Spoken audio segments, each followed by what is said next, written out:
Okay, that's fine. We have some of our colleagues who have joined us. You are most welcome. Thank you for joining us for this episode of the Innovation Fireplace, where we are privileged to host Edgar Kasenene. He's going to tell us more about himself, but my job is just to re-echo our theme, which is reskilling and creating new value in an open world. So we are going to have a presentation by Edgar, and then thereafter we will engage in question and answer and comments and contributing to the discussion. Let's make this very engaging. Let everybody be ready to engage in one way or the other. Our chat room is open. Please make sure we engage there, but also when you're given a chance to speak, please unmute and then speak to us.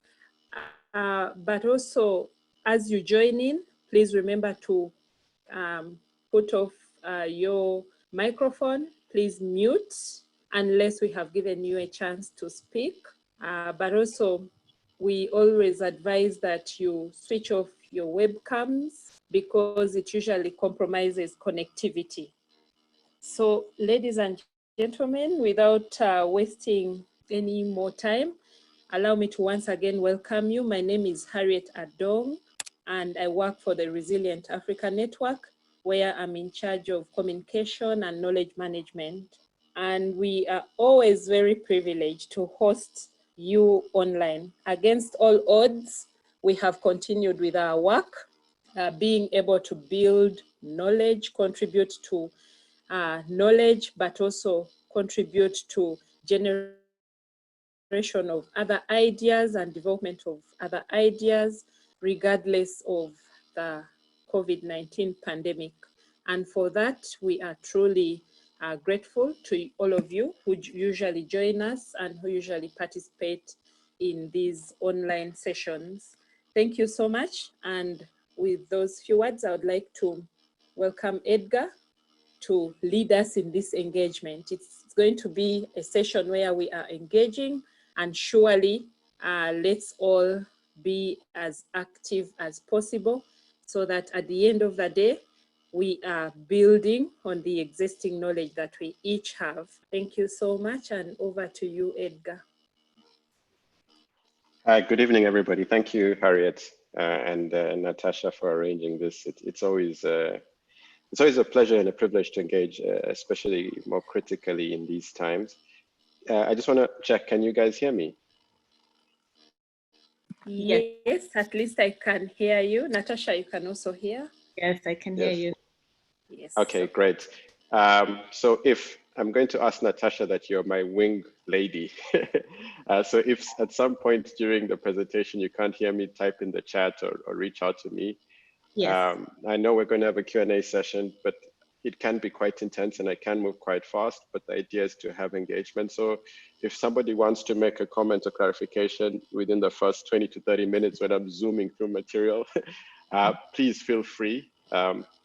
And I'm going to get into it quite quickly. I'm not a big fan of introductions, but basically I spent a lot of my time in the telecoms industry, very privileged to spend the last 3 to 4 years working with what you call emerging business, where I think a lot of the changes happened in terms of my mindset and the possibilities of where we saw the world and the models. And I'd like to touch on those things. Guys, I just want to also stress that nothing here is to give you answers, it's to tease you, it's to challenge you. And a lot of the answers come from deep reflection and introspection. And I think this window can also help you do that.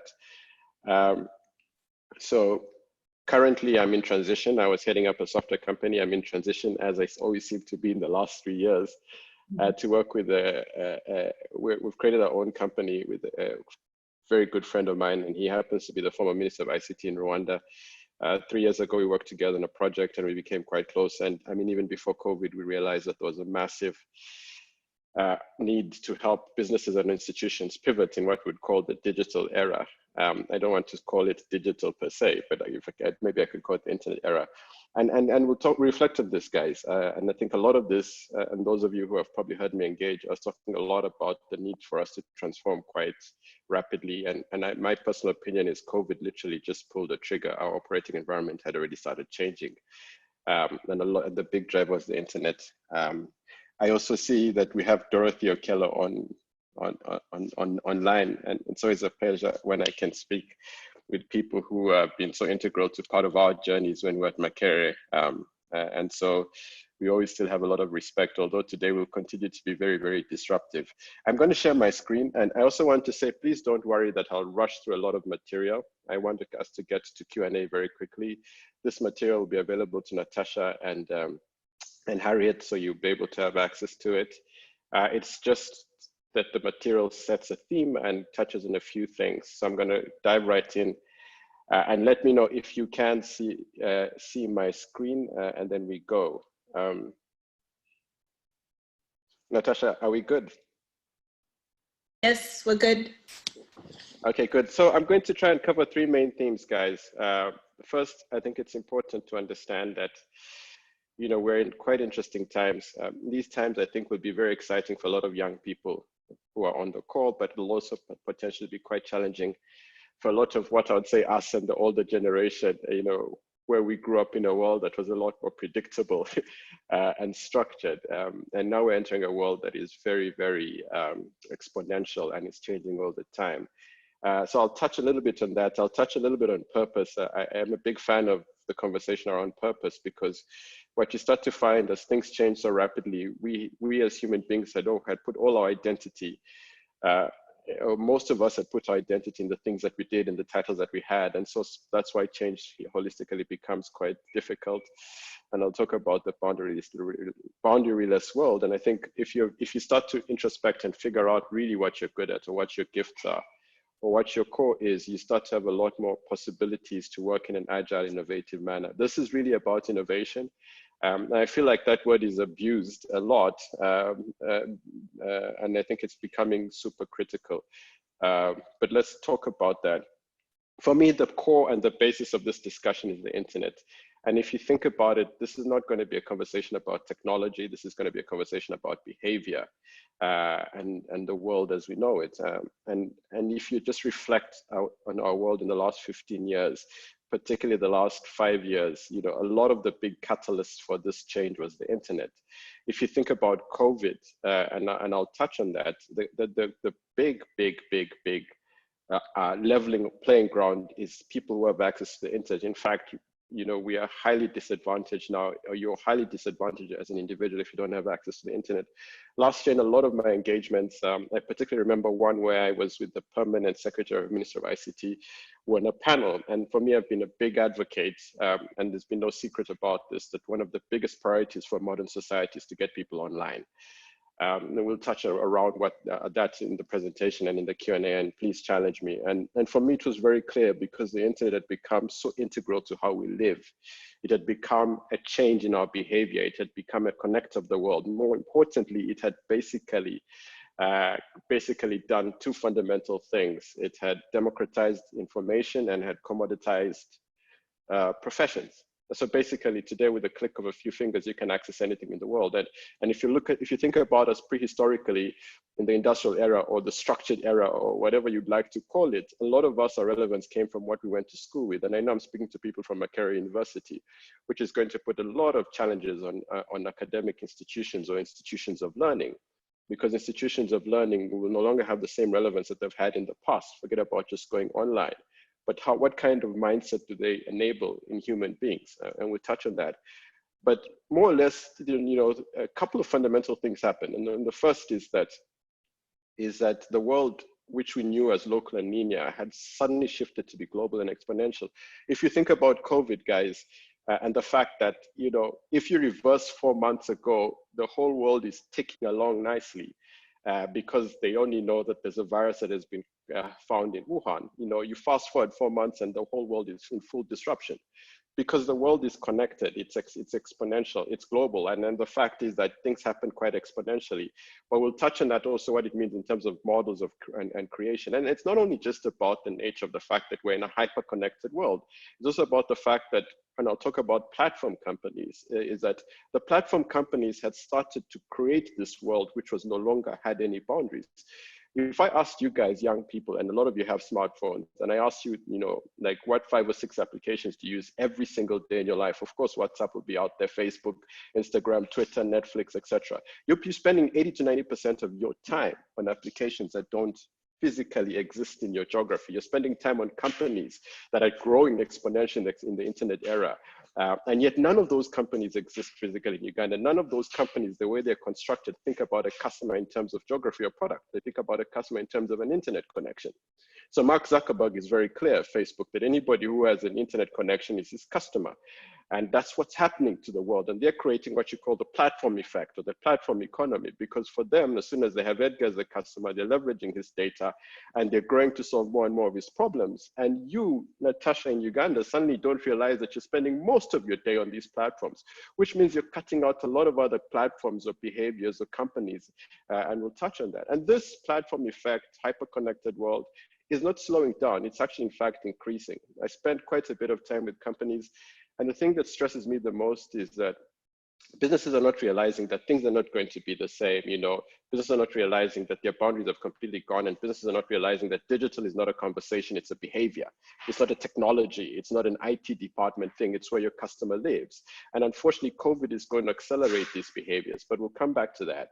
Moving from global to exponential to knowledge and expertise. Your knowledge was the reason you came into this room, but my 5-year-old son can Google anything that you know and know it. And what's starting to happen is that generations that are growing up in a ubiquitously connected world have increasingly access to information and knowledge, which means that knowledge is no longer your uniqueness. It's how you apply your knowledge that becomes the unique aspect. And so we need to stop getting carried away in our titles and our degrees, but our ability to apply them to solve problems. And I'll talk about solving problems. The critical thing here is, in an open and ubiquitous world where people have choices, the people who win are the ones who authentically solve real problems. I'll repeat that, solve problems, not talk about technology platforms. Technology platforms have just made it easier and faster and leveled the playing ground for us to solve problems. But the key thing is solving problems. And it's very frustrating when you see the unemployment rate in our economies and in society, and you think about my careers, you think about 90% of our graduates coming out and they can't find university degrees. And yet already by 2018, the top 20 companies in the US had removed the university degree as an entry requirement. Because in a world that is open and ubiquitous, it is not your knowledge, it is your ability to apply knowledge. So your piece of paper doesn't mean success. It's about your ability to tap in all the tools that are around you that are going to drive success. And the other one is abundance and project push versus customer pull. And this is linked to the structural setup of society. I'm not going to spend time on that because we have to zoom through a lot of other material before we get there. But the key message is the internet changed the world. It is continuing to change the world. And COVID has just fast-tracked the digital era, which means that there is no modern institution or business or enterprise or anything in this world that can stay the same. And it saddens me, I engage in quite a few people. It saddens me to see things like Islamic University putting a notification that won't be able to pay their employees or staff from the 1st of June, when they can make an effort to take all that material online and still engage. And on the flip side, you have very courageous Ugandans. And I will not quote what she said. I mean, I'm working with a friend of mine who is a lawyer, and last week, LDC basically went online, or they started to do Zoom lectures. And this lawyer took it upon herself to drive this agenda because she knows, and it's nothing to do with her being a lawyer, but she knows that if we don't start to close the vacuum that exists with your students, we become irrelevant because they're going to find value somewhere else. And you should have listened to her submission when she was talking to the judge, saying that it is not that we are here to take away people's jobs. It's about the fact that we want to create value in a new way. And this is a lawyer, this was her words. And she went on to say that this revolution has not just, or force majeure hasn't just come. There was a quiet revolution changing the world in behavior. Banks had started to go online. Business applications were able to be solved online. Whereas us as lawyers sat behind our books and put our heads in the sand, expecting that we were not going to be impacted. The point is nobody is immune. The whole environment has changed, and it is important to pivot. Technology is available for us to continue to solve problems, but the important thing is to find the customer where he is. And the customer owns the conversation, which is why the platform companies know it well, which is why they spend so much time in your life. And these things, guys, are super important. But the important thing if you're an innovator is not to get carried away with all the buzzwords around technology, AI, blockchain, machine learning, big data. Focus holistically on what is the problem that I'm solving and understand your customer, your consumer, the person you're building for, because this person is growing up in a world where he has choices. He's driven by personalization, convenience, choice, simplicity, because the platforms that we spend our time on give him that. And you're competing with those platforms. You don't see it consciously, but subconsciously. So I'm doing some work with New Vision. If I told you that New Vision is not dying or newspapers are dying because of Monitor or someone else, they're dying because you get your news on Twitter, on Facebook, on Instagram, and you can't touch it and feel it. But suddenly this new behavior made one of the biggest institutions irrelevant. We're trying to engage a few other guys. And this is the important thing. It's about behavior. And this behavior is not slowing down, guys. It is going to become more ubiquitous. It's going to become more of our lives. It pains me really, really, really much because I know a lot of MDs and CEOs in this country, in Uganda, who we were engaging last year, and about 4 or 5 companies, about 9 months ago, we had solutions that would have made them fully digital, completely relevant in these times, and they got stuck because of the politics. And that means that now, instead of leveraging a situation to continue to scale and engage you, they're stuck, hoping and praying that somebody will end the lockdown. COVID is not about to go away. Even if they ease the lockdown, and it's going to take us about 3 to 6 months to get into normalcy, and maybe even longer, behavior will have already accelerated. Many of you are not going to rush into banks or malls or whatever the case might be. And you know what's happening with all those companies that are dying day by day. They're dying because they refused to change. They're dying because they refuse to read the times. They're dying because they refuse to engage the customer that had moved, a behavior. And guys, this is not about geography and demographics, because the accelerating nature and ubiquitous nature of both the internet devices will mean that we are literally about 2 to 3 years away when everybody potentially could have access to the internet. Let's talk about Safe Border, because many people want to make this about Facebook. It's one of the most interesting companies in Uganda. And if you're innovating, I'd encourage you to visit it. And for me, Safe Border started to become what, in my opinion, the only real platform company. And they first started by solving a problem. Safe Border ridings, creating it in the form of a digital app, which makes it easier, convenient for people to access it, and it's a common need. But the fascinating thing about them is that they're one of the few companies that started to use data. And how they started to pivot to food was they realized they have a lot of idle time with their drivers, and this they could get from the data. And say, why don't we pivot with using this idle time and get to do delivering of foods? And as they did that, they started to learn from the behavior and make it better, and started to tap into the needs. And then they went into bill payments, etc. And now they're becoming a platform company. They can do microloans, you can pay bills, you can borrow, you can have a wallet. And this is exactly what makes them relevant. Solve problems, use data, pivots. It's a simple equation. And now they will probably become one of the most relevant platform companies. And in about a couple of years, we'll be referring to them as the Facebook of Uganda. I don't think they'll be the only ones, because this kind of mentality and behavior is going to soon become ubiquitous to the ones that survive. But I think that, in my personal opinion, in about 12 months or 24 months, Safe Border would be a more relevant company in Uganda than, for example, Stanbic Bank. And I'm potentially going to do some work with Stanbic Bank, so I don't think they die. And it's not about brand. It's not about size. Nobody cares. It's about finding the consumer where he is. It's about giving him value. It's about learning from his data. It's about pivoting based on that data. And it's about building with empathy with him all the time. But it's also hard, guys. And I know I'm very passionate and I'm going to move fast. So in the Q&A, we can talk a little bit more about this. It's hard because we were not prepared for this world. Society didn't prepare us for a world that is agile and pivoting and evolving. Neither did our education system. It prepared us. I have 2 degrees in engineering. It prepared us to get into a job and retire.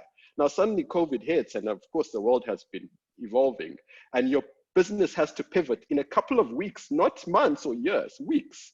And people can't have that mindset because they were making 5-year plans.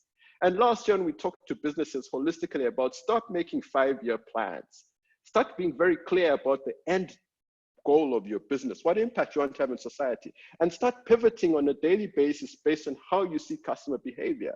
Because that behavior is already being driven by behavior in the market. It's already been driven by the big platform players. And it's already been driven by the young, smaller companies that want to solve problems. There is no brand loyalty anymore. But we misunderstand that you cannot just wake up and walk into a Stanbic Bank or a Standard Chartered or a New Vision and say, hey guys, let's innovate. Structurally, from a mindset that we're not prepared for that. Not only were their minds not prepared for that, the organizational structure was not built for innovation, neither is Makerere University. Most of the modern organizations are built around departments and units. So their whole ethos or behavior is driven by churning out products based on that department, not listening to the customer and changing and pivoting based on the need. And it's a structural problem. And when something hits, you suddenly are stuck because your mind is fixed on what you offer, not what the need is. And we need to change that. You need to understand that agility and experimentation, innovation comes with mistakes. We'll touch on this later, which means that the new model is moving very fast and learning. When they talk about rapid experimentation, they mean that. And you need to understand that because we came up in a hierarchical setup, because of a structural setup, because of how the factory era was, or the industrial era was, we recognize position, not value. And so businesses fail to get ideas because they get so obsessed with hierarchy. They get so obsessed with so-and-so has walked into the room. This is why I'm very clear that I don't want you to refer to position. I want you to think about value. You know, I'm going to share this and it breaks my heart. Many modern businesses in Uganda are going to fail because the CEO doesn't have the humility to ask for help. Because we've grown up in a system where the person at the top needs to have the answer. That is exactly the opposite of what needs to happen now, where you need the entire system to be thinking every day about value. Which means that all these companies I talked about in the beginning, if you look at their culture, their setup, from day one, Google, Facebook, all of them, you will know that that CEO will listen to anybody in the business that has a good idea. Because they grew up in a world that was already unlimited and ubiquitous. They grew up in a world that was flat, which is what we need to do in our modern organizations. The answer is not with the CEO, it's not with the vice chancellor, it's with all of you. And if you flatten the business, and I had this conversation with Stanbic last week, you have 1,000 employees. If 1,000 employees start thinking about the feet, about creating value, you don't need 1,000 ideas. But if you sit in your boardroom with a couple of executives and put your head in the sand and say, no, how do we do this? And let's hope in 3 months things, they are not going to change. They have moved. And boards and shareholders have to start thinking about experimentation. And we'll talk about agility. And guys, it's also hard because in our nature as human beings, we want to have the answers. This is why a lot of us moved from being strategic to philosophical. You can't imagine how many companies I worked with last year, 90 to 95% didn't execute on ideas. There are about 4 or 5, and I won't mention them, that I know firsthand, that will probably not be in existence in Uganda by the end of this year. But they could have had solutions right now if they had a bit of willingness to listen to new things, a bit of willingness to pivot and turn. And this is the challenge, guys. Innovation is not a department, it's a philosophy. But you need to understand you're only able to innovate if you can let go of the mental blocks. And for the younger people, many of you don't even have them. So you need to be bullish. For the older people, it's just the structural nature and how we're raised and how our system is that kind of goes against innovation. So don't make it as a great buzzword and don't just say innovate, innovate, innovate. Understand, is there environment to innovate? Am I willing to learn? What problem am I solving? Who is my customer? Will this problem that I'm actually solving actually have impact? Or is it just in my head a really cool thing to do? And a lot of the ways to do that is to learn and run very quickly and validate a lot of these things with data.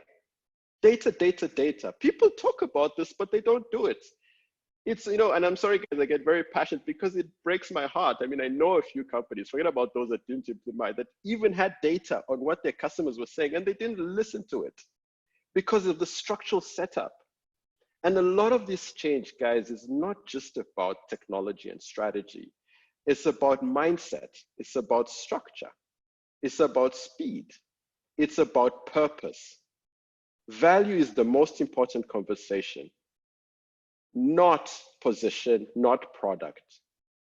Our environment was built for efficiency and compliance because most of our structures were built in the factory era. They were built in an era when we had economics of scarcity.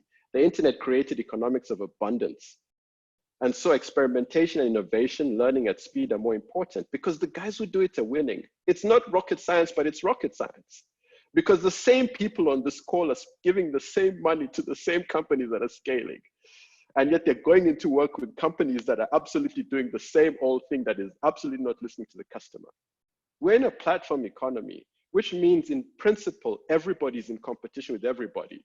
Because Zuckerberg wants to get into payments, so does Apple, so does Amazon. And all those guys were companies when COVID hit that just increased in valuation, collaboration. And you do that by focusing on data, learning from the data and pivoting. You do that by understanding that you have to start without having the answers. It's not about thinking big, it's about thinking about human needs. It's not about measure twice, cut twice. It's about taking small bets very fast. Even if you're a startup and innovator, and there's not enough time to cover this because we really should get to Q&A, these things mean you move fast, you learn, you pivot. You don't get stuck on a hypothesis. An idea is a hypothesis. By the way, an idea driven by purpose is one that will technically get you to success. It's not about being bold and decisive. It's about having multiple options. You think about some companies, unfortunately, they just had to die because this business model was very rigid. And a lot of the post-industrial era companies just had one business model.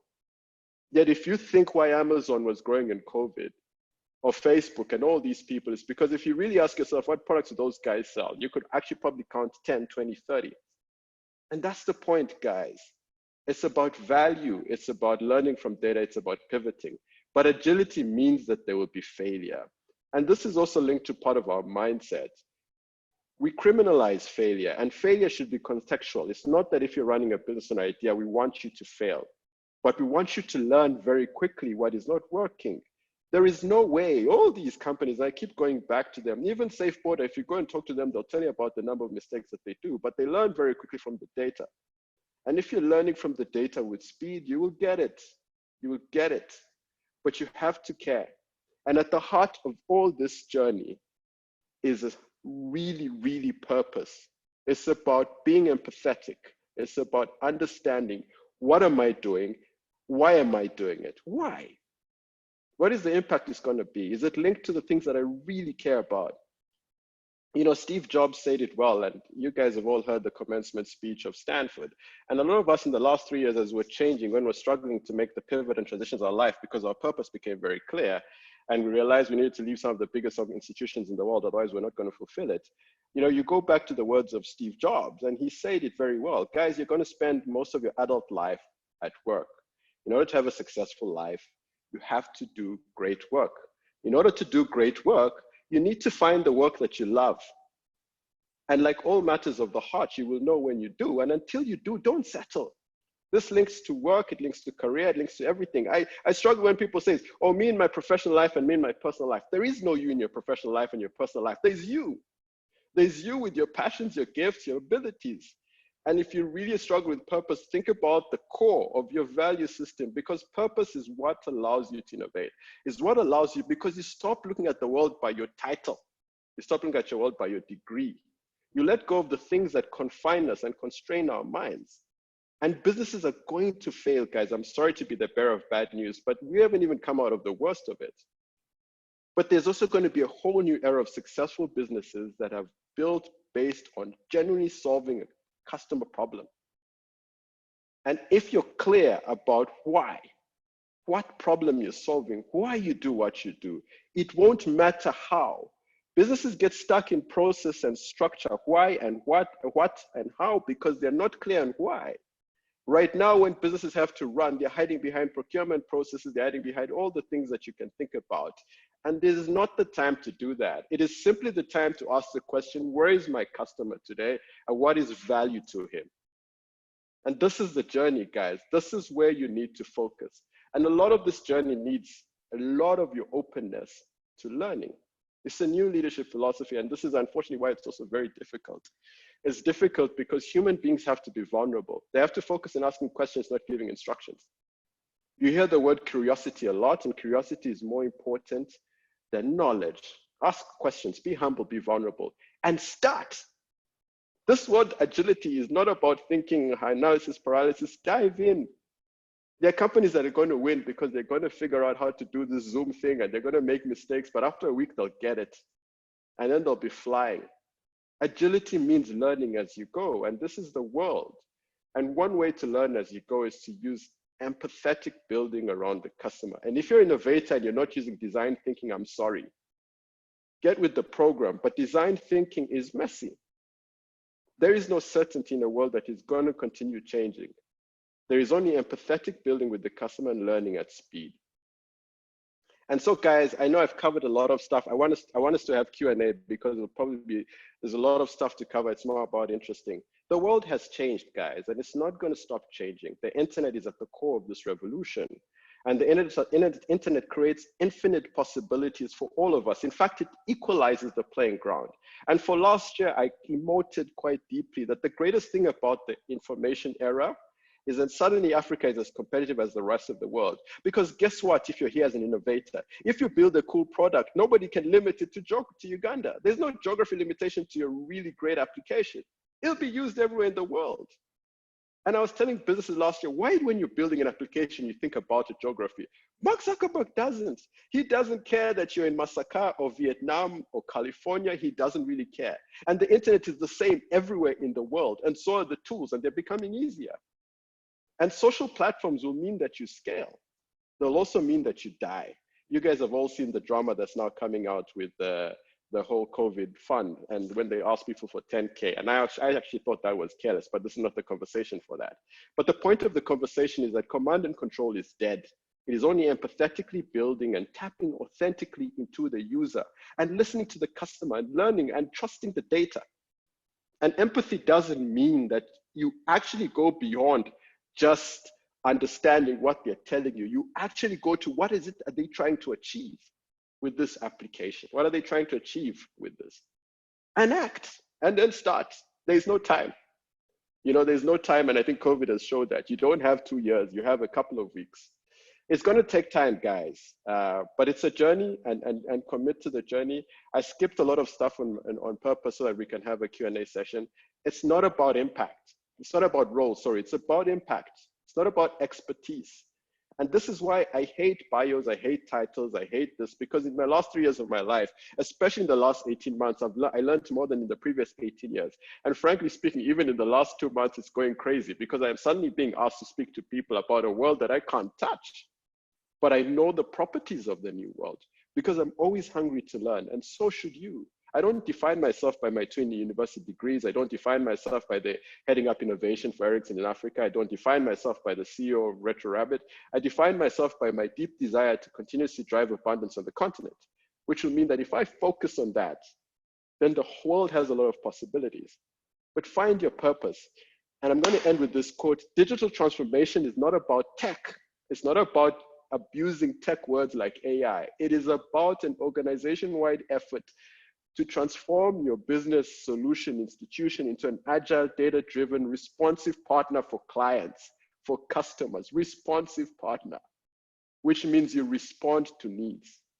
With that, I'm going to stop, guys. I wish you the best. It is a journey. Let's have Q&A. You have my contact details. Natasha will have them. I'm going to get out of this so that we can have Q&A. If someone asks a question or if there are a list of questions, we can always use some of the material that's there. Over to you, Natasha and team. Sorry I rushed, but we need to get to Q&A quickly so that it can be more engaging. Yes, thank you so much, Edgar. There was a lot of chat going on in the chat box as you were talking, so it was a very exciting conversation.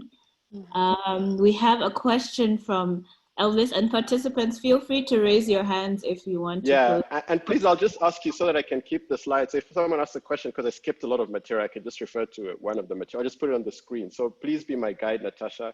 And I think if somebody wants to ask a question directly, let them ask, or you can just read them out. Yes, so just raise your hand if you want to ask the question directly. Oh, we have Mr. Ed. Mr. Ed, you can unmute your microphone and ask your question. Mr. Ed?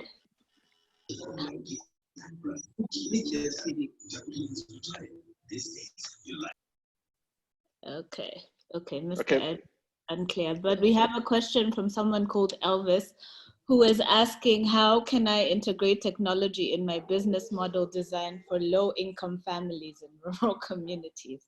It's a very good question. That's a very specific question. So I'm not here to answer to solve your ideation problems. If you want me to do that, you can put a little bit of money on the table. No, but jokes aside, look, I think the only thing I can say without even I don't want to spend so much time on the problem. Don't start by talking about technology. Really understand that what is the problem that you're solving before you start to think about the technology, the low-income users. And some of it can already be pre-existing technology. USSD does a lot of value to solve problems. You don't need to have an app or a platform. And when I talk about platform, I'm technically talking about an app that evolves continuously.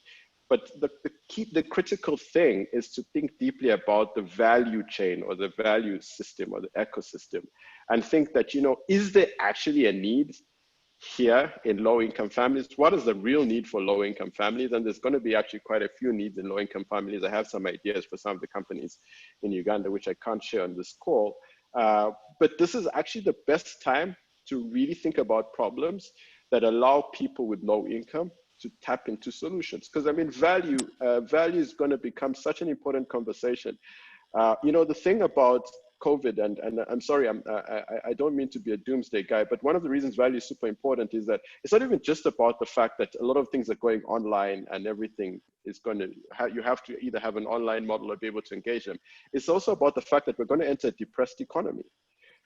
It's a reality. I mean, it's a reality that many businesses have had to shut down, and this depressed economy is going to become a vicious cycle. So people are going to question spend even more. I mean, they're already in the internet world. What happened is that people were questioning spend subconsciously because they had choice. I mean, you all do it. If somebody tells you, hey, there's this and this and this, you quickly go to Google and say, can I get it cheaper? Can I get it for free? These things were already happening subconsciously, and especially amongst the younger generation. And they're just going to accelerate because now suddenly it's going to be like, I had 10,000 shillings, now I have 5. Where am I going to spend my 5? If Edgar is here selling me this concept for this whatever, is like, is it the only one? Okay, actually, it sounds like a good idea. Let me go and check if I can't get it for free online. And so think about value deeply. Think about value creation deeply, and think about sharing value. You know, we didn't have enough time to talk about all the business models. The concept of shared value. If you're building an application, and before you think about also how you monetize, think about how will the guy who is also going to consume the application or solution or whatever the idea is get value from it. So I don't want to talk specifically to your problem, and this is not what I do. We are not here to solve your problems. We're here to free your mind, and then you'll figure out the solutions to your problem. But think deeply about value and the problem you're solving. Park technology for a second. You know, there's so many technology applications you can use, but don't even think about it. The reason we rush to think about technology is our product mindset, is our structured mindset, is our box mindset. And we all think that AI and machine learning and blockchain and big data is going to solve every single problem in the world because they're cool, nice buzzwords. And you won't be in a presentation without somebody talking about IoT and blockchain and AI and machine learning and all that stuff, and nobody cares. And yes, Facebook has a lot of machine learning in its platform, but you'll never hear Mark Zuckerberg use the word machine learning. Never will you also hear Satya Pandya of Google talk about that. They just say customer, and they will use machine learning to understand the customer behavior deeper and personalize it. I don't know if that makes sense, but yeah. If it doesn't make sense, drop me an email and I'll try and answer that question, or we can have a WhatsApp call briefly. I'm just conscious of time and number of people.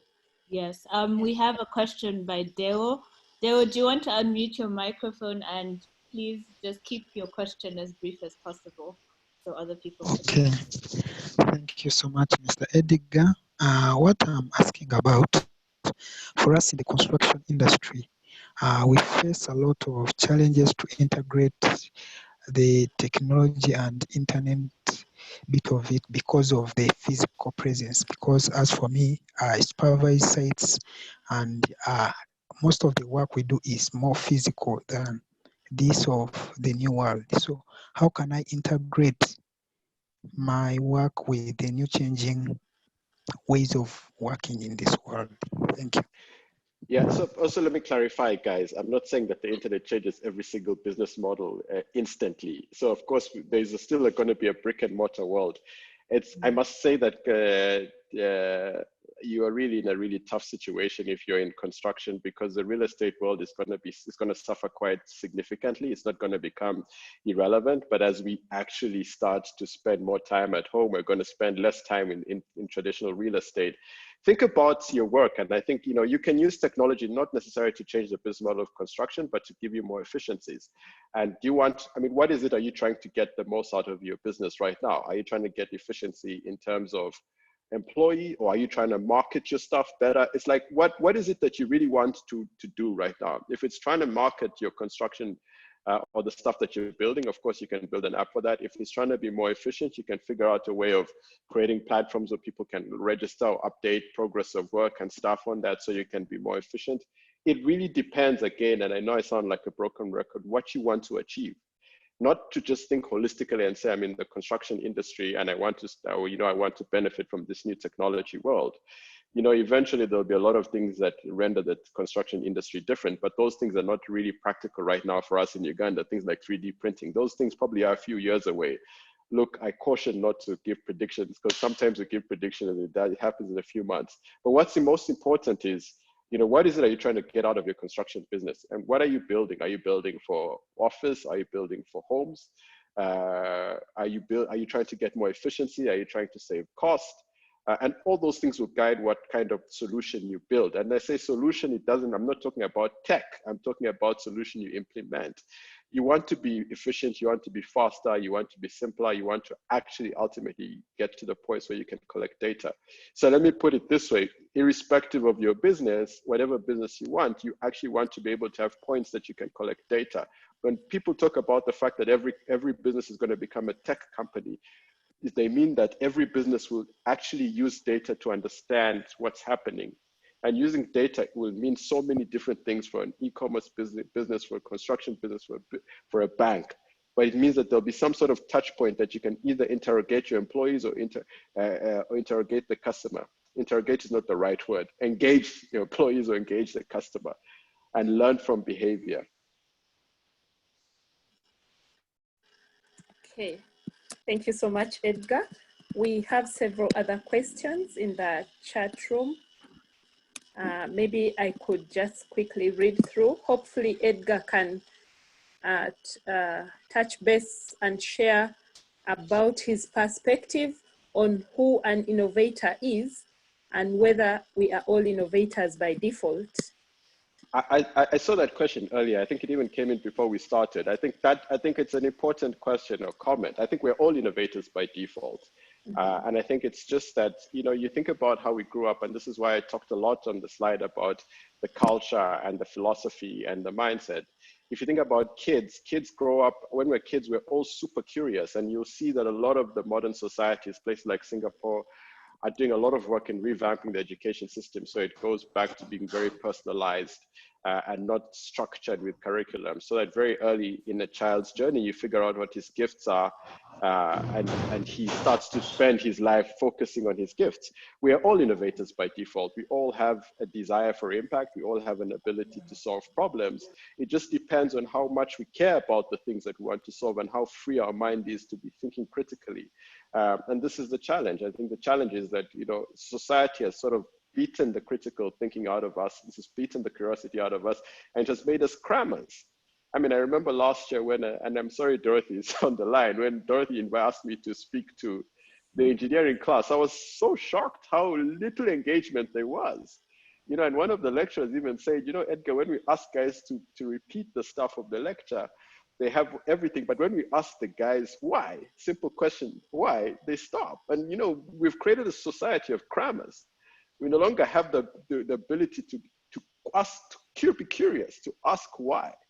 We all are innovators. I was not at any by chance, and I have a lot of ideas for a lot of companies, but it has nothing to do with how I went to school and how I grew up. It has everything to do with my journey in the last 4 or 5 years. And some of it actually, guys, was a result of me being in institutions that were failing. I mean, I went through 4 global restructures in 3 years with Ericsson because the business model started to change very quickly. It was not no time to talk about this. We can talk about this on another day. And it forced me to think about what is important. It forced me to actually keep asking questions why. And eventually, the tipping point came. And, you know, I entered this whole new world where you could really see what was really happening, what the models were, and what value is. It has nothing to do with intellect. It has nothing, it is not unique to me, absolutely not. And all of us are inherently innovators. And it's just that what we'll be passionate about will be different. So just figure out what it is you want to be passionate about, or where you want to focus, and go work in that field, and you'll find that you're solving problems there. Thank you, Edgar. Someone had Yes. a question. Well, they said you were talking about considering geography, so not considering geography when innovating, but don't you think it sometimes contradicts the concept of having a target market? Yeah, so I mean, let me clarify that. Very good question, very good point. What I mean is that you're not limited to geography, not that don't consider geography. What I'm saying is that in a world that is ubiquitous, your customer base can come from outside your geographical restrictions. But yes, you have to consider, I wouldn't really say a target market, but you have to empathize and build based on who are you building for, who is the customer and who is the need. This is super important. You know, you can call it target market, you can call it what it is. I mean, of course, the needs will keep shifting, but this is why, you know, concepts like design thinking are super important. So let me clarify the geography thing. What I'm saying is that we're no longer restricted by geographical boundaries. We have possibilities if we create solutions that are super cool. They can scale way beyond our geographical boundaries. But it is not that you just wake up in the morning and say, I'm building a solution for the whole world. That doesn't make sense. If you also understand the principles of building in the platform economy, it is actually in simplicity. It starts with one construct of value. The platform companies didn't start by thinking that I want to have 1 billion users. They were like, I really want to solve a community, like Facebook, I really want to solve that community problem. Or Google, I really want to organize the world's information. It was one specific aspect of value that they were focusing on. And that, by solving that specific thing for that specific target market, they got so much data and they learned from people's behavior and they naturally expanded. But yes, really do focus on the customer, because I mean, this is the essence of the conversation today. You build based on a customer need. You build based on a specific problem you're solving. You do not build based on technology. If you go and check out any of the current VCs and all the guys who actually invest in startups and stuff, and you know, they will tell you in early based funding, the really guys who get it, they are investing in people who deeply understand the problem that they're solving. So don't walk into a pitch and start thinking that if I use words like AI and machine learning and blockchain, it's going to mean anything. No. Or if you start putting pie charts about how many millions of users you're going to use, no. Nobody knows that. In fact, that is not the end game. The end game is to know deeply and passionately the problem that you're solving and the value you're going to create. And that comes from understanding your target market, for lack of a better word. Good. We also have a question, Edgar, for you. How should we relate success and failure as one builds a business? I think in your presentation you alluded to this, but maybe this participant needs some clarification. Yeah, look, I mean, success, look, the world, I am very controversial when I speak to a lot of businesses today, because I say in the world that's open and ubiquitous, success is quite clear. It speaks for itself. So what do I mean by that? If you build something in a world that is ubiquitous and exponentially connected, that has unique value, social properties take over and you get natural scale. So success comes from the customers, and customers telling you that they love your product or not. And they sometimes tell you in so many ways. They tell you by downloading your platform. They tell you by posting about it. They tell you about it by their testimonials. You don't need to market it, which is why I talk about the fact that marketing is a dead substrate, which is why it brings it back to data, guys. Data, data, data. You know, you will also, the numbers will not lie. I mean, in last year in Uganda, if I can be very clear, and even now when we're doing some engagement, it's always about two things, really. We're going to work with you to empathetically understand one problem that your customers need. And from that day, we're going to build in enough data to understand their behavior and pivot and learn from them. Engage, engage, engage. There is no command and control. And unfortunately for us, this is where it starts to break down, is that the world was built or is hierarchied currently around command and control. So we don't, and I mean this in the nicest possible way, because I have engaged a lot of your biggest companies in Uganda. A lot of them talk about the customer. Most of them, like 95% of them, have no real way of engaging. Yes, they're on social media, but the only thing they're doing on social media is posting about their company. Oh, we're so proud to do this. Oh, look at this. Or come and join this. Or come and buy this. How many of them read the comments? And I spend a lot of time with CEOs. Like, what you really want to be doing is like running data on all the comments, or listening to the comments, or like putting in like chat interfaces in your platforms and say, what do you think? Or just listening to the guys when they say. Because once the customer tells you what they feel, you build according to that, and you will be successful. So coming back to your point of success and failure, it is very clear that data will show it. So just building enough engagement, learn from the data and pivot. And actually in the digital era, it's really about learnings and failure. Because if you're moving very fast, it's not really failure. It is learning what's not working and pivoting. And I know I trivialize that, because if you're a young entrepreneur, you need a lot of resources to do that. That's for another day. You know, when we talk to big companies and we talk in these innovation hubs and stuff, we talk about the fact that you really have to put runway for innovators today, because you're never going to create a Facebook or a Safe Border if you don't have resources. Those guys have a lot of resources initially, which means that they can have time to experiment and learn from what's going, because they're going to get to a tipping point. And the thing about life is that when you get to the sweet spot of a customer need, the world takes over. Simple. Also, when you actually stop meeting a customer need, the world will tell you very clearly. This is why about 99% of the apps on the App Store have less than 1,000 downloads. And when Safe Border passed 1 million downloads in March, I was like, if any Ugandan is not paying attention, they don't understand this new digital era. Okay, thank you. We have quite a long question here. We have 2 minutes. We have several questions, but allow me to read out this long one. So Natasha, if we miss some, you can send them by email. I don't think this week is quite busy. I might not get to all of them this week, but I'll try and get to most by email.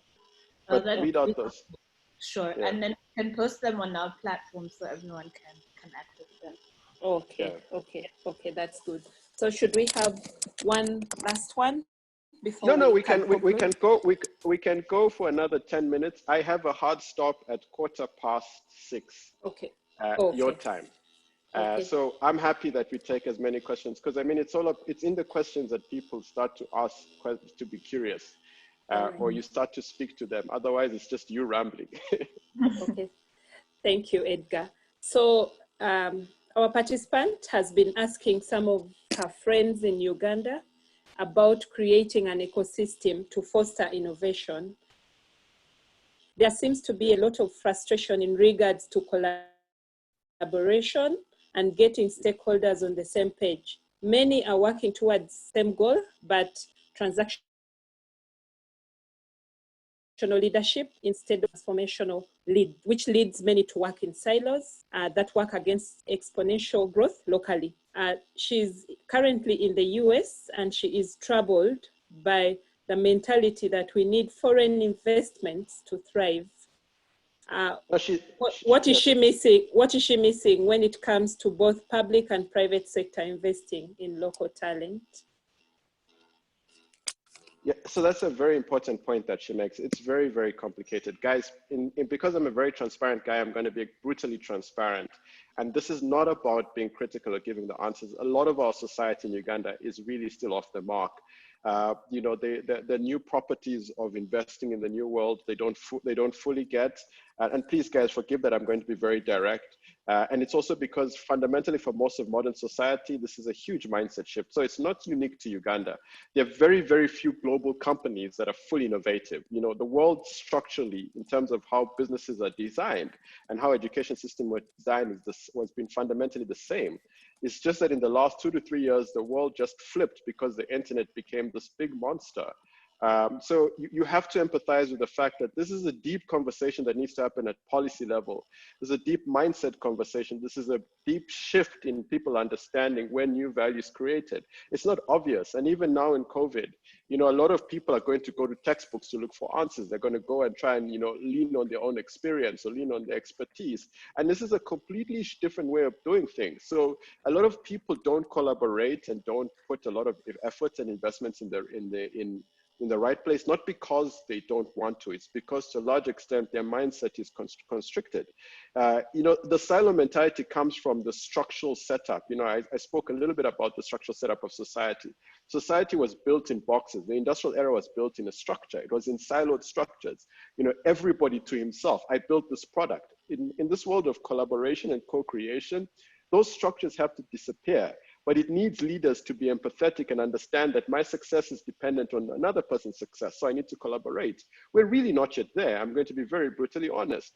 And so people, even this is why they build products in a silo mentality. They try and outmarket the other guy. They try and outreason the other guy instead of building a platform and getting stakeholders to come on board, because everybody wins with scale and collaboration.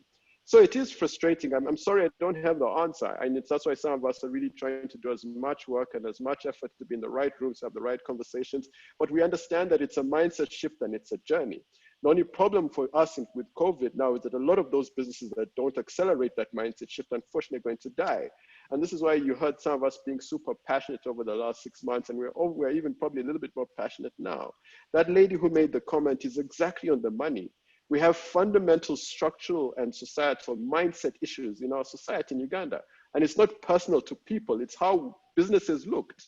How they need to look is different. And what it needs is leaders to openly say, I need help. It's leaders to be humble and vulnerable and ask the right questions, not give answers. And if we don't get there very quickly, businesses are going to keep falling off the cliff. I quote again the LDC example. And LDC didn't go online because the principal judge or Chief Justice Bud Katurebes to woke up and say decreed. It went online because there was a passionate lawyer called Linda, who knew that if we don't go digital, we die, and had the courage to take on the institution in a way that was respectful. We're not yet there. We're not yet there. And this is why I encourage you guys that it doesn't end today. The conversation doesn't end today. There's nothing I can say in 1 hour that will change your mindset. But I want you to leave today knowing that the entire operating environment is different. It's not about having the answers. It's about asking questions. It's about all the things this lady talked about. It's about collaborating. It's about design thinking. It's about learning from the data and pivoting. In order for you to be agile, you need to be able to learn. In order for you to learn, you need to be humble and sometimes ask questions and ask for help. And until our leaders get there, more and more businesses are going to die. The good news for you guys is that it's not Armageddon. That's not the point. It's not like every single business in Uganda is going to die. It's going to be that there's going to be a new wave of businesses, the likes of the smart safe borders that create value.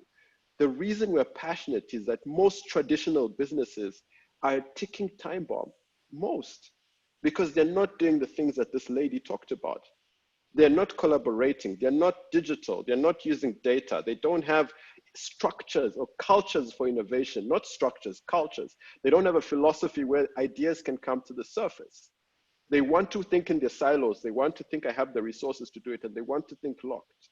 You do need humility, guys. You need to be vulnerable. And a lot of us that you see who speak passionately about these journeys, we went through our own soul searching, we went through failure. We went through organizations that were on their knees. We went through success and failure. I was on the path to be the CEO for Sub-Saharan Africa at Ericsson. And you have this journey mapped out and things stop aligning. And if you don't do deep introspection and start opening up that you don't have the answers and ask for help, you will die. I mean, not physically die. I hope none of you physically die, but your business will die. And they are dying countlessly. Guys, I hate to give you bad news. It's just started. By the time we enter June, the amount of businesses, traditional businesses in Uganda that will have closed is going to be scary. But it's because it's not rocket science. If people are not walking to your business and there's nobody spending money, your cost is increasing, which means that you will ultimately at some point stop. Be brave, be bold, ask for help, go online, start learning, start pivoting. Start understanding I sold tomatoes, now guys need onions. If I stay in my room and think about tomatoes and say it's unfair that people are not coming to buy my tomatoes, I will die. If I start thinking that guys need onions and be like, you know what guys, let's figure out how to sell this onion thing, I will have a chance. And that's the world of agility and pivoting. But it's a leadership thing, guys. It's a mindset thing, it's not a tech thing. And I'm going to be super, super tough on that. You have to ask questions and you have to ask for help. There is nobody in this room and there's no president that can stop the tide. And those that embrace the new era, which means they start to do things differently, have a higher probability to turn around their economies and their businesses. And some already are. Others are just sitting hoping this whole COVID thing ends. It's not about to end, and it's not even about COVID. It's about the fact that the behavior is different, the world is different. You know, the one thing that really hurts me the most about some of our societies, before we go to the next question, is education. You know, young kids, my son is 5 years old, and since they closed school in South Africa, they've been doing Zoom classes and sending collaboration through Padlets. The learning has continued. The majority of our school kids in Uganda are waiting for schools to open again. And there are two fundamental problems. One, we don't know when that will happen. And if they had access to the internet, learning would continue. Two, it's also more critical that even if it does happen in the next couple of weeks, months, whatever the case might be, that curriculum is now irrelevant. The models have changed, guys. And it's about not taking things personally, but understanding what is value, what does the new world look like, and learning from it. And it comes back down to the basis of this conversation, which is customer innovation, problem solving. If you are authentically asking, what is the need? You will have the answer. If you are asking the need, but on the one hand, you're stuck in your model, you will fail.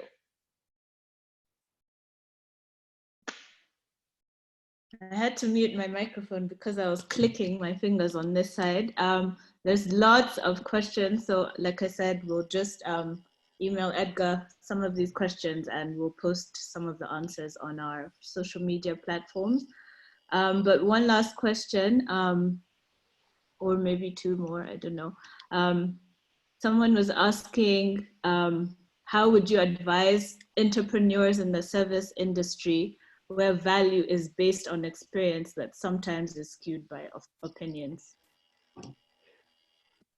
Yeah, look, I mean, it's a very difficult one. A lot of the challenges that we have is that, and I say this in the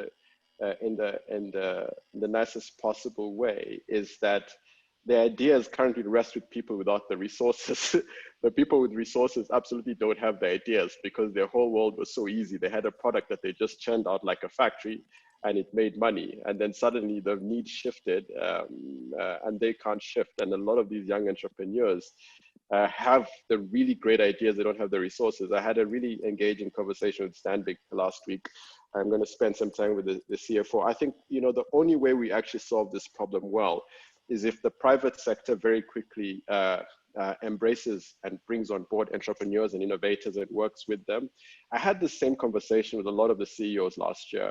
Because of my journey, it became very clear that you cannot do innovation experimentation in current organizational structures because they're just structurally not designed for that. They're designed for efficiency and compliance. So I always used to tell them that, look, take some resources, run ideas on the side, either invest in startups, buy startups, or get a few guys in your company that are entrepreneurial and give them, run about 10 multiple experiments and put them outside your core and just observe them. You don't need to take more than 2 to 5% of your CapEx every year. There'll be enough resources there to run a lot of experiments. It's very tough, this journey. You might be very impressed with me, but I know I spend a lot of time speaking to a lot of senior companies and I'm very transparent and I'm transparent because I don't want to give them the nonsense that is not going to help them grow.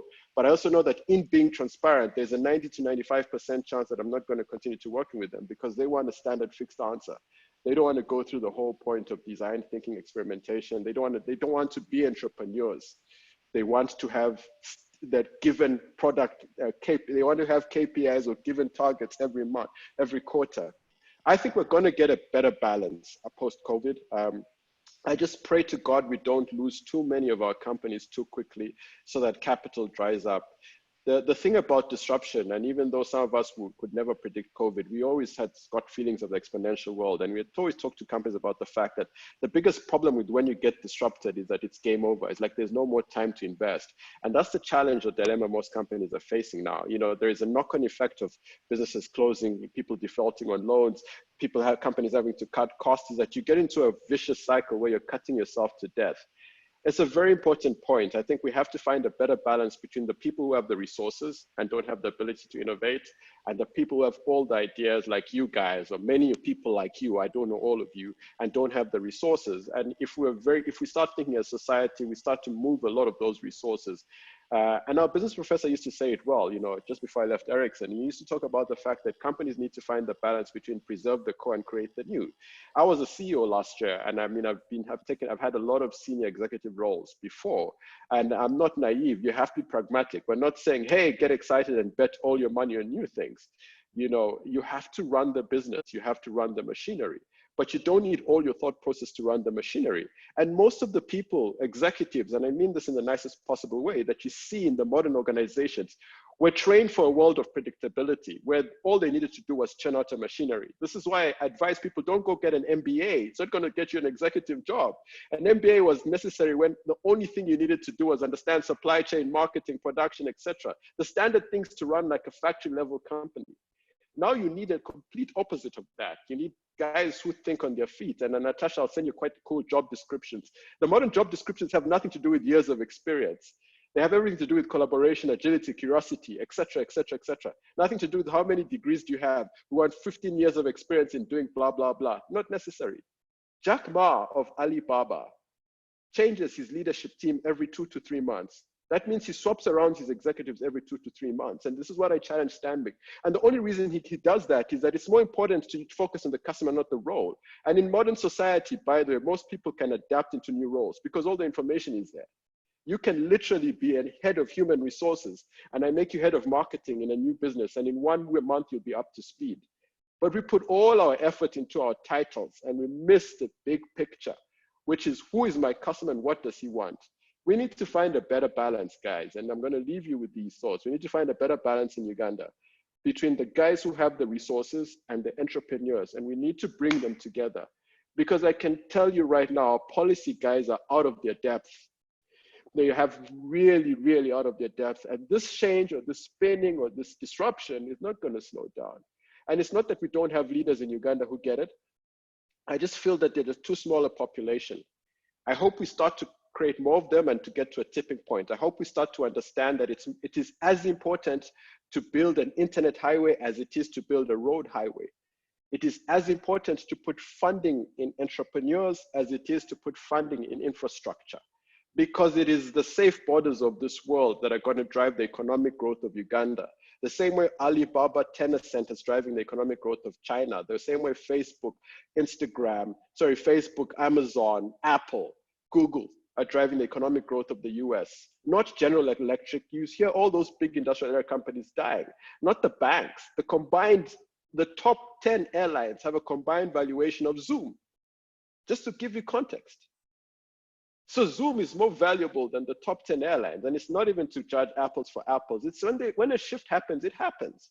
And you have a choice. You tap into the new properties, you learn, you pivot, and you grow. And this world this internet world is boundaryless. And the most important thing is curiosity. Don't lose your curiosity, guys. I have to have a hard stop in 1 minute. I'm sorry I couldn't see the comments. Natasha and Harriet, it was a pleasure to engage. I'm sorry I was very intense. It is necessary to be intense because everything is changing fast. It is not to give you answers. It is to challenge you to think differently. It is to challenge you to tap into your core. It is to challenge you to be innovators and to be entrepreneurs and to go against conformism. Don't listen to your lecturer or your parent. Listen to them for values. Because if it's burning inside you that this is the thing that the customer wants, follow that with your heart. Because those are the guys that change the world. The world doesn't need conformists now. What I need to do is help you guys find the revenues or the resources so you can push your dreams. Because we need people who are curious and who are driven by deep desire to solve problems and who are humble enough to keep learning from the customer. Because if we don't have that, you will fail. Because go ask the task force. If you go against the need of society in an open and ubiquitous world, they'll hold you accountable. Let me stop there, Natasha and Harriet. It was a pleasure to engage. Yeah. I will, please, because I have to use my Zoom to go into another session with Vision Group. I will probably not be able to get to everything, but please just do a dump and send it to me by email, and hopefully we'll get to them. I wish you the best, guys, and I encourage you to stay on the journey. It's all about learning and pivoting. Thank you Thank so you much. so much. Yeah. Oh, Natasha, go ahead. Thanks so much, Edgar, for your time. We really appreciate you making the time to talk to our innovators. I know you have to drop off, but Dr. Kello had a few concluding remarks. Please, Dorothy, how are you? I'm sorry, I'm always intense. Please, Dr. Kello. That's okay. Time, and I didn't know that I could squeeze it in, but thank you as always, Edgar. Very animated, exciting, and something that we all need to take to heart. And Yes. I thank all the participants that have been able to come on board, and I love the interaction in the chat. So I know, Edgar, we are holding you up. So it's just to say thank you so much. Thank you for being a great alumni for setting. I'll throw that in. So there's still value in the universities. It's a question of how we turn that. Yes. There is still value in universities. There's some students on the call, so I wanted to be sure that got understood well. No. Please, let's be clear. There's still a lot of value in learning institutions. It's just how they leverage the ability to drive curiosity. Absolutely, we need them. Exactly. I don't want them to leave Makerere. I am a Makerere OB, so I'm proud of my journey. But look, let's keep the conversations going, guys. And Dorothy, it's always impossible to finish the things in one chat. Natasha, Harriet, and Dorothy, I encourage you that we keep the conversations going. It's not so much about what we say today, it's more about what we do. And I think this is where some of us can help you and we can keep the engagement. I encourage the entrepreneurs and the innovators to stay on the journey. I must leave you guys now. It's been a pleasure. And please commit to the journey. Congratulations. Thank you. I think you're really walking the talk on that we have to keep pivoting as the time. Yes. Thank you, Dorothy. I need your support. I need to help a lot of the businesses. So I'll be hoping to hear from Standard Chartered. They need help. Take care, guys. Have a nice evening.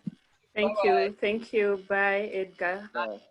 Sasha, Harriet, as always, and to all the RUN team on the call. Thank you. Yeah, thank you, colleagues, and thank you, dear participants. This was very engaging. Like we promised, we are going to get your questions responded to by Edgar, and we shall post this on different platforms. Please follow us and like us on Facebook, Resilient Africa Network. Engage with us on Twitter at Africa Resilient, and you'll not miss upcoming opportunities. Once again, thank you so much, ladies and gentlemen. I'm very excited that we have several females logged on because we are passionate about engaging both female and males. So thank you so much, the ladies and gentlemen here. Please keep it up. Let's remain committed and let's remain walking that talk. Innovation is the way to go, and we shall be posting out the next opportunity, the next fireplace, the next engagement on our different communication platforms. Natasha, thank you so much. I don't have enough words to thank you, but receive a virtual hug from me to you, for making this work out. Thank you also, and just one final message. At the Resilient Africa Network, we have what we call Pitch Tuesdays, and we'll post the link on our Facebook page if you like it, and you can apply or register for Pitch Tuesday in case you're an entrepreneur out there working on something valuable, and gain some feedback from the RAN team who have been supporting innovators in our country. So feel free to register for a Pitch Tuesday session if you would like to critically think through your ideas with the RAN team. Thank you so much, colleagues, and we will keep you posted. Yes. Also just post it in the chat, at least for the ones who are here, for the Pitch Tuesday. Okay. Yeah, so people can also get it directly from the chat now, at least those that are still on. Sure.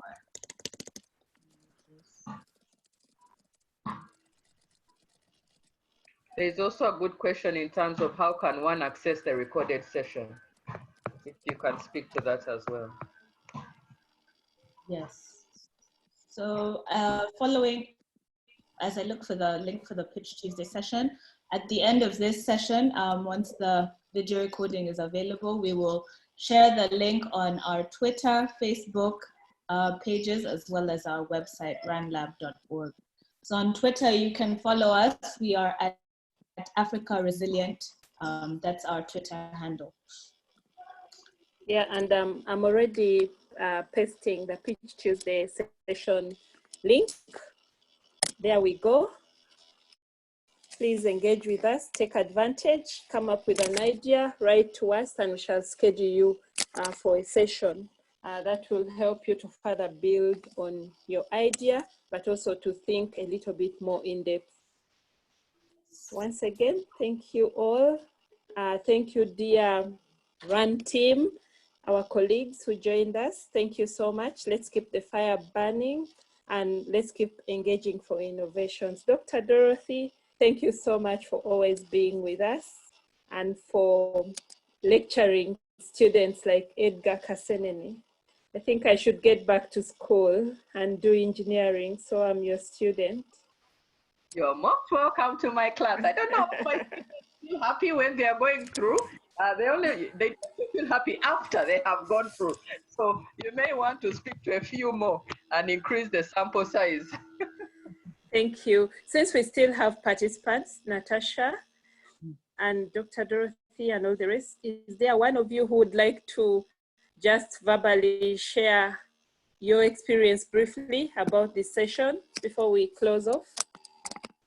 Okay, sure. First hand to go up, anybody? Or unmute and speak to us. Anyone wants to share with us an experience briefly? Nobody? No one. Erina Nachivuka, do you want to share with us your experience? Nobody. Okay, no problem. Thank you so much all. Just a quick, yes. maybe one of the things we can do, and maybe members can share on that if they have any experience on that, is we could do some of the polls. We could do a short poll as the webinar is closed down, one of the Zoom-based polls, just to get some feedback. Yeah. Yeah. But if members also, and that's why I've raised it here when we have other people on the call, if they have other ideas as well, we would love to hear from them in terms of how we continuously improve, including how we get feedback from them. Yeah. Okay. That's a good one. Thank you, Dr. Okello. So I think since we do not have anybody, not even Esther, do you want to share your experience of today? Maybe I should go to the gentleman, Deo. Right. I don't have any question, but No. I just appreciate.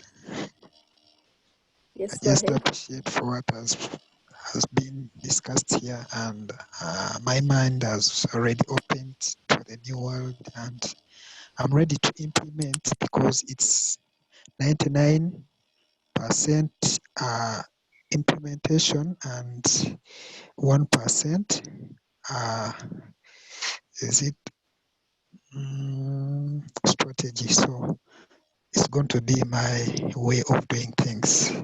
I learn as I implement, so I don't wait to consume a lot of information, then I implement. So that's going to be my way of doing things now. Thanks. Thank you, Deo. Yeah. Anyone else? Charity Mbabazi?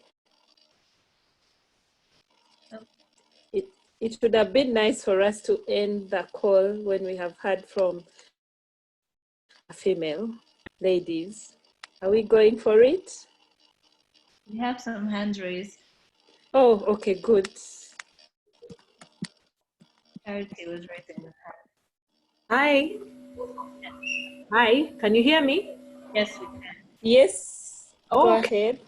This is my first time on this. I just wanted to thank you so much for the talk. It was really wonderful. I wanted to find out, what exactly does RAN do? I've been seeing your posts, but I don't know what you do exactly. Hello?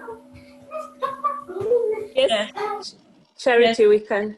Question, Charity. So for those of you who joined and did know, the Resilient Africa Network. I was RAN. Yes. The Resilient Africa Network, or RAN for short, is a research and innovation network of universities. And what we are comprised of around 18 18 universities around sub-Saharan Africa.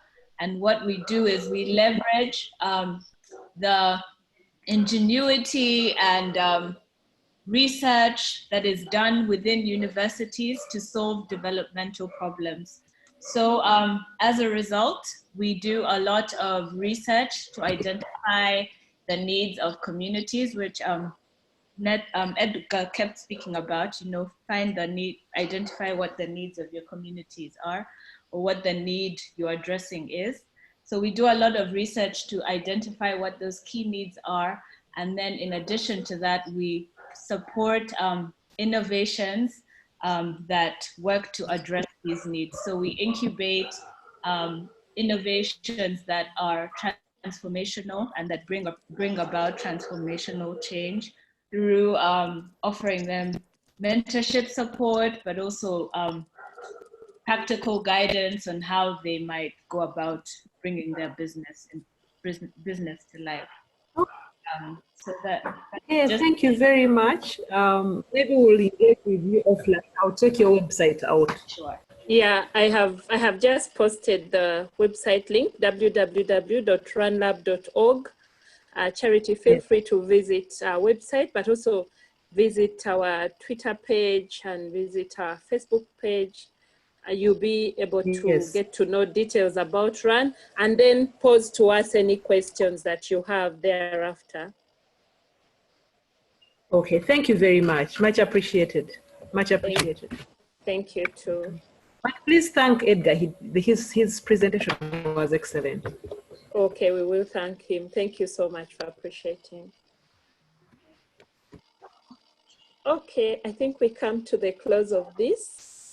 We will share our recording shortly on our different communication platforms like we indicated earlier, so that we can further enhance and continue generating and sharing knowledge, but also engaging with you.